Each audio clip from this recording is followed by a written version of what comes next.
Hey, what's up guys? Welcome back to a brand new video, and today I'm going to show you guys a cool piece of tech that I got. And here it is. It is a 2010 Apple Watch, or otherwise known as the iPod Nano 6th generation. So this is a pretty cool device. Basically this iPod Nano was originally, it was released in 2010, and it was supposed to be like a really tiny squarish portable iPod. And that served its purpose, but eventually people were getting the concept or ideas of using it as watches. So people started making watch bands, and they started using this thing as a watch. And as you can see, I got this iPod like last week, but the watch band just got delivered today because it came all the way from China, so it took a little while to get here. The iPod was $20 and the watch was also $20, so this was not very cheap at all. I mean, considering for what it is, but honestly I don't really care because I've spent way more on more useless things, so this isn't even that bad compared to what I spent on all my devices I just have sitting there. So I don't know, it's just kind of a weird feeling to think that this is what people used to use back in the day before the Apple Watch, which is now what you see on pretty much everyone's wrist nowadays, or you see like old style watches. You know, this was not an actual watch, but people actually viewed the concept of it as a watch. And let me tell you, this band that I bought is a pain in the ass to install. I am not even kidding. Do you see these little screws right here? You have to unscrew them, and that took a while, and then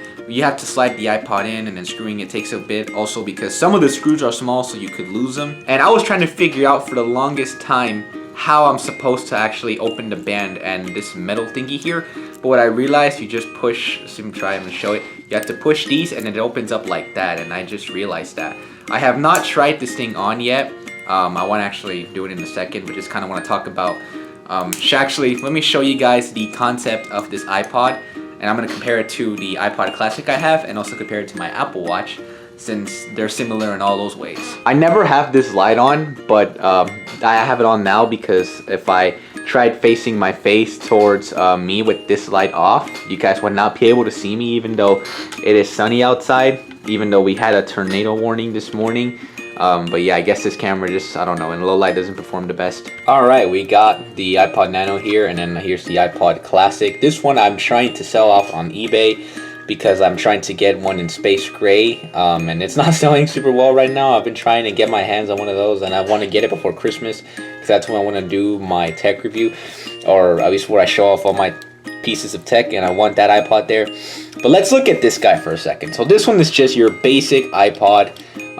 You can just go to music, you can go to the songs you have, all this. You could look at photos, which I didn't even know you could add photos. And I know I haven't seen their slideshow settings, so these don't have any pictures. You got videos, extra settings, you can shuffle songs, just the basics. But this thing, and actually I think this is an iPod Classic, so I believe it came out in the late 2000s, probably 2007, 2010. I mean, not 10, 2008. This looks like it's from 2007. And looking at the iPod Nano over here, which is actually, I have another iPod Nano, and my dad has another iPod Nano.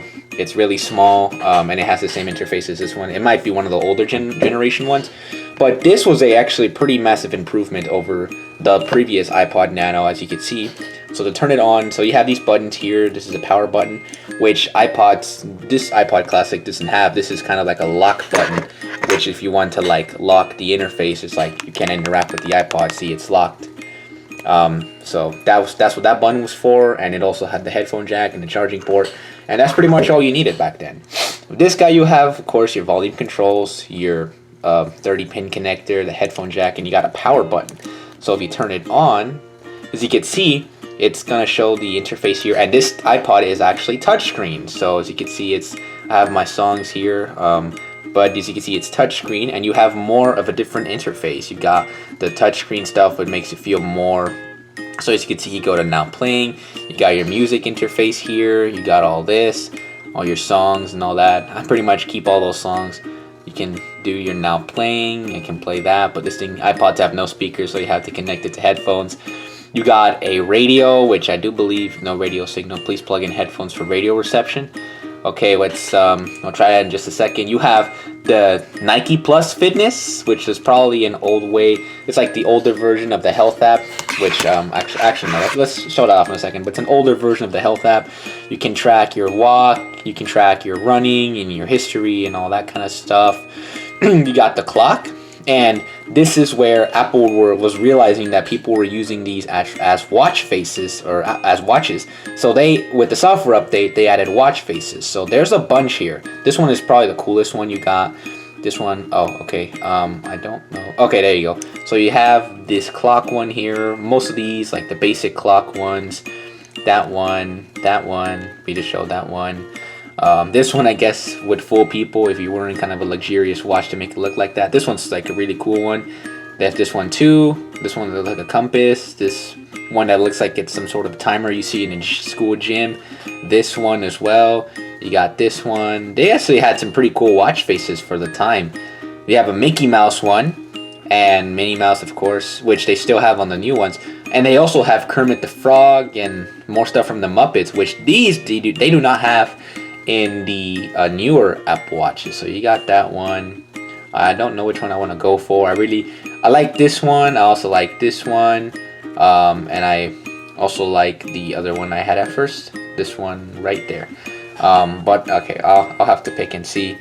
So you got this one if I let go. Okay, so there you go. Okay, so it shows the second right there, Tuesday, December 13, 2022. And then, oh yeah, you also have the option for stopwatch and timers, and it gives you the old iOS, like, because this was iOS, I'm sorry, not iOS, but this came out in 2010, which I believe the newest version of the time was iOS 4, so it's pretty much looks the same. You can switch watch faces like that. I think I might, no, I'm going to go with this one. I really like this one. Then you can go back here. You got, of course, the photos. You can, I don't have any pictures. Podcast, settings. And yeah, you pretty much look like it was basically like a really, really small iPod Touch. And as you can see, it's pretty cool. You got, of course, the music here. Radio. I'll have to try it out in just a second. So as you can see, it has definitely a lot more interface than an iPod, than the iPod Classics and the older iPod Nanos. Now, that's this thing. Let's compare it to the Apple Watch, though. So here's an Apple Watch, an actual Apple Watch. This is an Apple Watch SE. Oh, I took it off. I have to put in my passcode. So as you can see, the Apple Watch just destroys this thing easily. I mean, you got all these apps. You have so much things you could use now. You can interact with like apps from your phone, and it basically this syncs to your phone. You can receive notifications. You can make phone calls and messages. Basically, it's like a mini version of your phone. This one has a more advanced fitness app as compared to what we had here with the Nike Plus Fitness. But not to say this one was worthless, because I'm pretty sure people back in the day probably had and it locked on me again, damn it. Okay, you can also do a bunch more things, like you can check your heartbeat. You can use it as a walkie-talkie. See, I'm getting my notifications right there. That's what I mean. You can listen to your entire Apple Music. You can use it as a wallet for Apple Pay. And most of your app syncs. You can use GPS. There's so many things you could do on this Apple Watch right here that this thing can't even do. But this was 2010, so life was much more simpler back then compared to now, where you have all this crap here, and you can just you have a bunch of all these apps here. You can control your camera with it. There's a lot of things you could do now that you weren't able to do on this iPod. But honestly, for people back then, I think this probably would have done the job just right. But also this thing has buttons now. You have a bunch of these. We have the little glass here, and you have more customizable watch bands, which I'm pretty sure there's probably a bunch for the iPod Nano as well. But the Apple Watch just has a bunch more as well.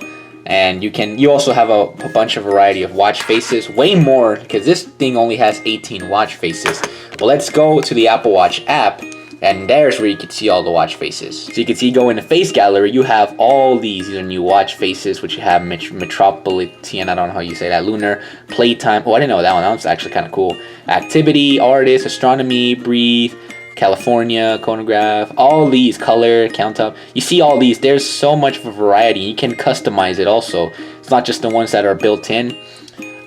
You have a bunch more, and you can also customize them yourself, which is pretty cool. And oh, I didn't even know about this one. Okay, well, I'm gonna add this one because you can now add Nike faces to the newer Apple Watches that are not Nike editions. You can see here, oh, that looks pretty cool. You can now add Nike exclusive watch faces to every watch if you're running the newest watch OS version. And as you can see, there's a bunch here. It's a big difference compared to the iPod Nano. So you even got Toy Story, dude. Like, that's a classic right there. So that's that compared to, you know, the iPod Nano here. But not to say the functionality of this thing was useless back in the day. Primarily because it was an iPod, so people did use this for music.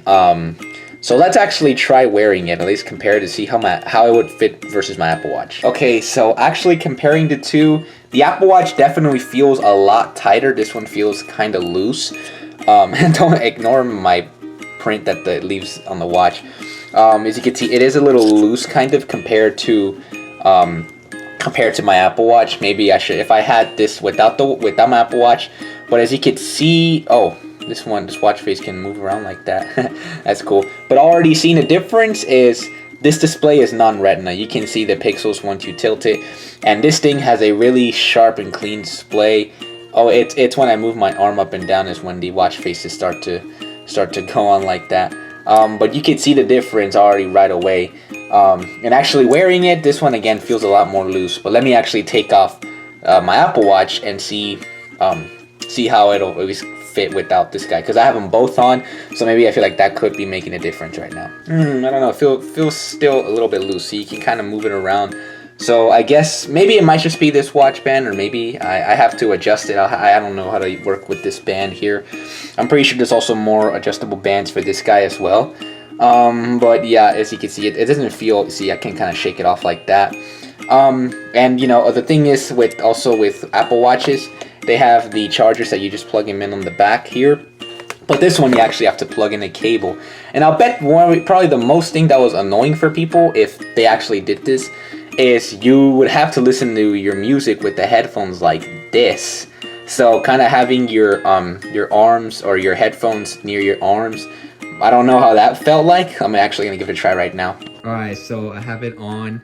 And that's actually, if I were to try to walk around like this, I'm just going to see as an example.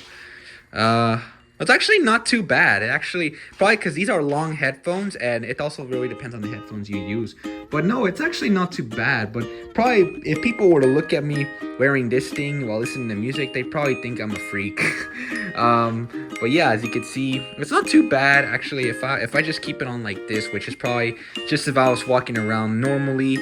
Yeah, the watch isn't super loose. It's kind of if you actually put pressure on moving it, is where you can actually see where this thing is kind of loose a bit. But actually just standing still like this, you can't really tell the difference, or you can't really tell that it's loose. So I'm actually trying the radio, and it actually works. You know, you can listen to like the modern radio that you would listen to today. Like, see, this radio actually still works. I'm actually surprised. I'm actually trying this out. These are the stations that I listen to, at least in my area. Yeah, see, this actually works. See, they're actually playing the live radio you could hear in the actual car.